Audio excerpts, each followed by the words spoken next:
Hey hello everyone, welcome to chemistry and tool. कैसे हैं आप लोग? देखिए, एक बहुत इंपॉर्टेंट क्वेश्चन को मैं एड्रेस करना चाहता हूं, जो मुझे लगता है 99% स्टूडेंट्स के दिमाग में ये क्वेश्चन आता होगा।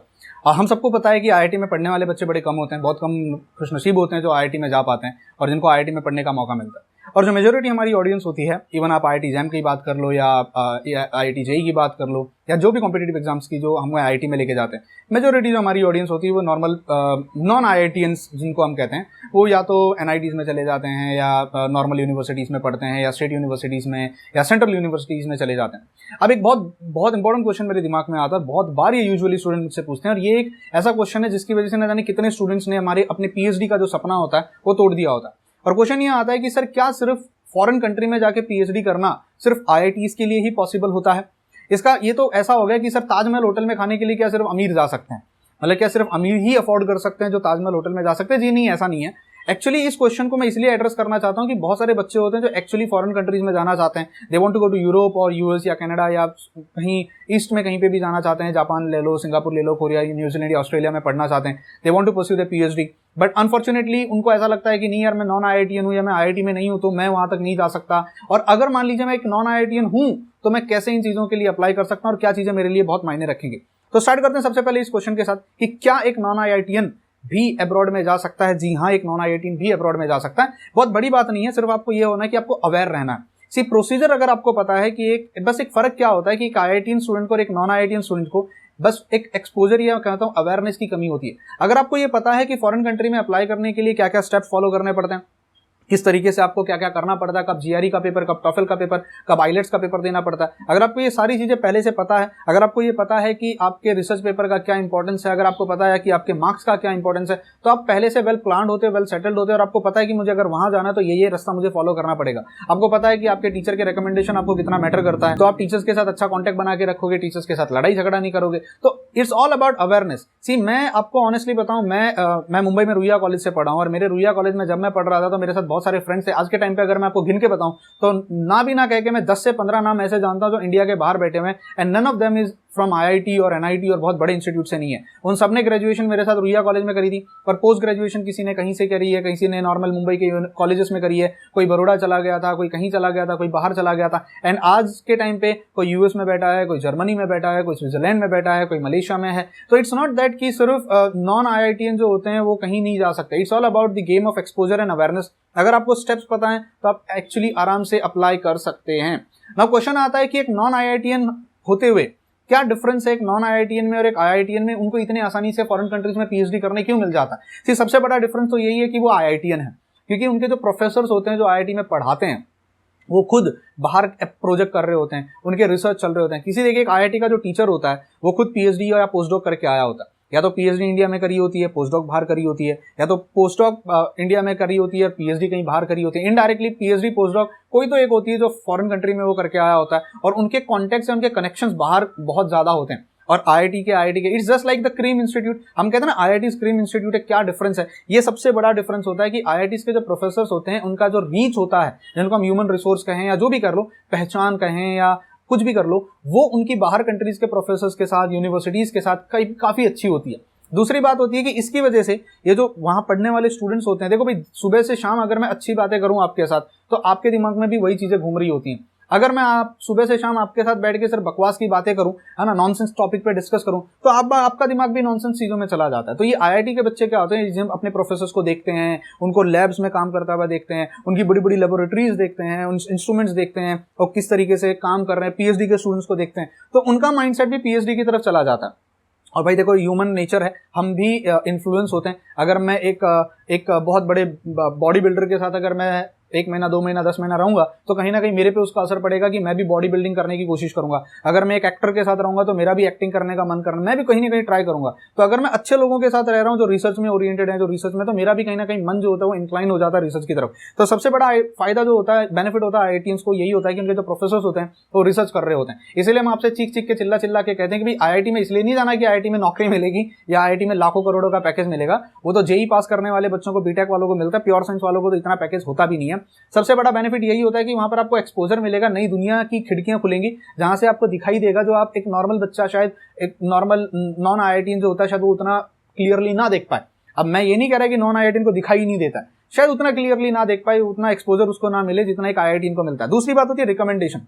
जो IIT में पढ़ने वाला बच्चा होता है उसके प्रोफेसर का रिकमेंडेशन बहुत मैटर करता है। अगर एक IIT का प्रोफेसर आपको रिकमेंड करके दे देता, भैया जाओ इजराइल के एक यूनिवर्सिटी में, तो उसका एक इम्पैक्ट पड़ता है कि भाई एक IIT के प्रोफेसर ने, जिसने खुद ने PhD पोस्ट डॉक करी है, जिसने खुद के इतने रिसर्च पेपर पब्लिश हैं, वो आपके बारे में रिकमेंडेशन दे रहा है, तो आपका थोड़ा वेटेज बढ़ जाता है। तीसरी सबसे बड़ी बात होती है इंटर्नशिप्स एंड प्रोजेक्ट जो होता है, जिसको हम कहते हैं। सी नॉर्मली इंडिया में ये ट्रेंड देखा गया कि मोस्ट ऑफ द यूनिवर्सिटीज में, I don't know why this is not done, most of the universities में सिर्फ पढ़ाया जाता है। There is no exposure to internship, there is no exposure to let us say research paper writing या research paper। मैं lucky था कि मैं जब मुंबई यूनिवर्सिटी में पढ़ रहा था, I would like to appreciate this कि मुंबई यूनिवर्सिटी का जो कलीना डिपार्टमेंट है वहाँ पे MSc के टाइम पे, फिर वो ऑर्गेनिक, इनऑर्गेनिक, फिजिकल, एनालिटिकल कुछ भी हो, आपको लास्ट के 6 मंथ यानी जो लास्ट एक सेमेस्टर होता है वो आपको रिसर्च को डेडिकेट करना पड़ता है। You have to work on one of the topic. आपको एक टॉपिक लेना पड़ता है जिसपे आपको एक रिसर्च करनी पड़ती है। अब वो रिसर्च नहीं हो सकती है, पुरानी हो सकती है, आप पुरानी चीज को मॉडिफाई कर रहे हो, something new, you are doing something new, तो you get a complete feel, एक बहुत डायरेक्ट फील आता है आपको रिसर्च कैसे होती है। आपको ब्लैक बुक बनानी पड़ती है, आपको आपके थीसिस अपना पूरा टाइप करना पड़ता है, 6 महीने में आपने क्या किया, रिजल्ट पॉजिटिव आया, नेगेटिव, तो आपको ना एक एक्सपोजर मिलता है। अगर बहुत अच्छा आपने काम किया तो आपके नाम का पेपर भी पब्लिश हो सकता है।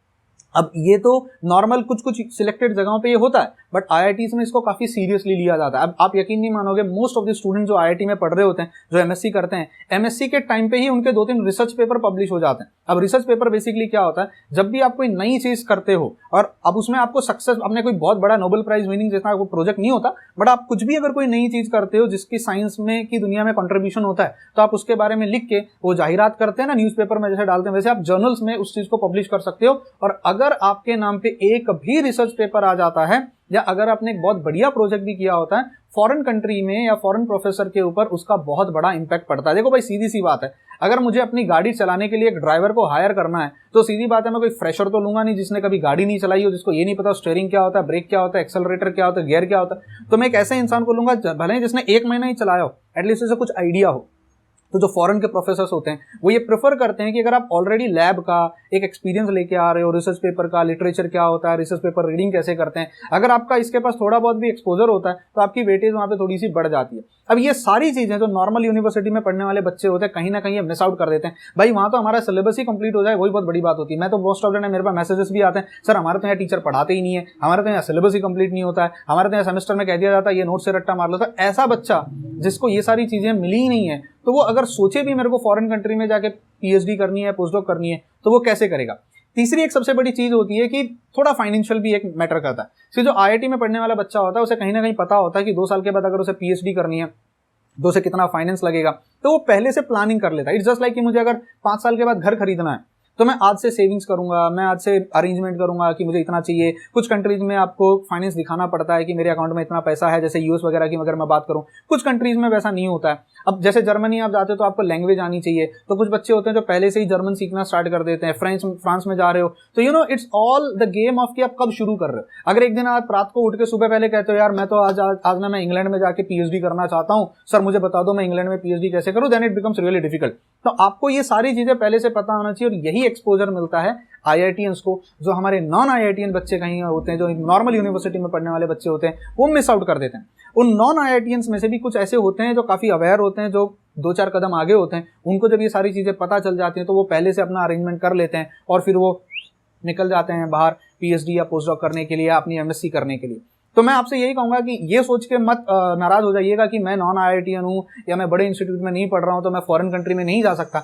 आप जा सकते हो, आराम से जा सकते हो, बस दिमाग में ये रखना है कि MSc करते समय कहीं अगर आपको इंटर्नशिप करने मिल जाए। सही, इंटर्नशिप का मतलब ये नहीं होता आपको पैसा मिलेगा। Internship is all about experience. किसी लैब में या किसी प्रोजेक्ट के अंडर अगर आपको इंटर्नशिप करने मिल जाए, नेशनल केमिकल लेबोरेटरीज NCL की जो लैब्स होती हैं या CSIR की लैब्स होती हैं, या जो प्रोफेसर कुछ होते हैं वो अपने अंडर प्रोजेक्ट वर्क निकालते हैं, अगर वहां आपको प्रोजेक्ट करने मिल जाए, वहां प्रोजेक्ट करते करते अगर आप 1-2 रिसर्च पेपर पब्लिश कर दो, या चलो किसी रिसर्च पेपर में आपको कहते हैं ना सहायक की भूमिका भी निभा दो कि मैं हेल्पिंग हैंड था मेरा उस रिसर्च पेपर में, भले मेन नेम ना आए, अगर साइड में भी नेम अगर आपका आ जाता है, that plays an very important role कि आपको फॉरेन कंट्रीज में सिलेक्शन करने में हेल्प करेगा। अब ये करना बहुत जरूरी होता है, जो हमारे नॉन IITian बच्चे नहीं करते हैं। हमारे यहाँ एक सिस्टम सा इतना लगा हुआ है कि एक सेमेस्टर आ गया है, उसको टारगेट रखते हैं, 6 महीना कस के उसकी पढ़ाई करते हैं, पेपर लिखते हैं, पास हो जाते हैं, और इस तरीके से हमें 4 सेमेस्टर दिख रहे होते हैं, 4 सेमेस्टर में उड़ाना होता है। So it's okay if you get less marks in your masters, कोई फर्क नहीं पड़ता। ये कोई बोर्ड का एंट्रेंस एग्जाम नहीं है कि 90% लाओगे तो ही आपको एडमिशन मिलेगा। PhD is not about your marks, PhD is all about how much aware you are with the stuff. आप जब अप्लाई करते हो, अब इसमें बड़ी चीजें होती हैं। अप्लाई कैसे करते हैं, किसी प्रोफेसर को सिलेक्ट कैसे करते हैं, अपना सीवी कैसे बनाते हैं, रिकमेंडेशन कहाँ से लेते हैं, क्या हमें इंटर्नशिप करनी चाहिए, कैसे करनी चाहिए, रिसर्च पेपर कहाँ से करें, रिसर्च पेपर में किस सब्जेक्ट में हमें करना चाहिए, कोई भी रैंडम टॉपिक उठा के कर लें क्या, सामने वाले प्रोफेसर को जब हम अप्लाई करते हैं तो क्या हमें उसमें मेंशन करना चाहिए। ये सारी चीजें बहुत अलग फैक्टर हो जाता है।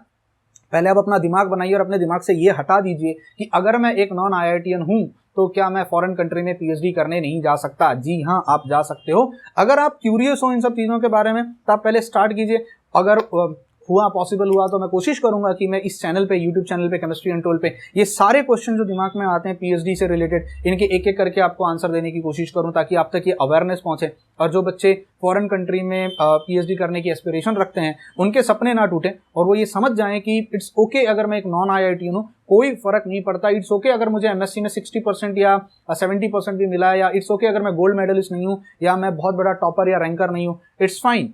PhD is totally a different stuff. PhD is not about your regular masters and your bachelors जहाँ पे आपको रट के उसे उगलना होता है ना निगलना हो, whatever आप जो भी कहो उसे। PhD is totally a different field। तो उम्मीद करता हूँ इस वीडियो से इस क्वेश्चन का आंसर मैं आपको दे पाया, या ये जो भ्रम या यूं कहूँ जो ये मिसकंसेप्शन आपके दिमाग में है कि सिर्फ IITians ही वहाँ पे जा सकते हैं। जी नहीं भैया, ताज होटल में बैठने के लिए एक नॉर्मल आदमी भी जा सकता है। बस फर्क सिर्फ इतना होता है कि अमीर आदमी को ताज होटल में जाने से पहले सोचना नहीं पड़ता क्योंकि उसके जेब में पैसा होता है, वो जाता है, निकालकर बैठ जाता है। और अगर गरीब आदमी या हमारे जैसा मिडिल क्लास वहां पे जाना चाहता है तो उसे 5-6 दिन पहले से सेविंग्स करनी शुरू करनी पड़ती है, तब जाके उसके पास 500 रुपये जमा होता है और फिर वो 500 रुपये देकर चाय पी के आता है। तो चाय पीना बड़ी बात नहीं है, बस फर्क सिर्फ इतना है कि आप पहले से कितने प्रिपेयर्ड हो। जो अमीर है वो तुरंत जाता है, वो कर देता है। आईआईटीएंस के पास सब कुछ होता है, दे नो एक्सपोजर उनके पास होता है, उनके लिए प्रोसीजर बड़ा फास्ट हो जाता है। एक तो सीनियर्स उनकी हेल्प करते हैं, एक वहाँ की फैकल्टी उनकी हेल्प करती है, एक वहाँ का एटमॉस्फेयर हेल्प करता है। और जो नॉन आईआईटीएन बच्चे होते हैं जिनको ये सब चीज़ों की अवेयरनेस नहीं होती, उन्हें पहले से प्रिपरेशन करनी पड़ती है और इन सारे क्वेश्चंस का आंसर रेडी रखना पड़ता है और आप भी जा सकते हो। मिलते हैं फिर और किसी वीडियो में। Till then bye bye, take care and God bless you all.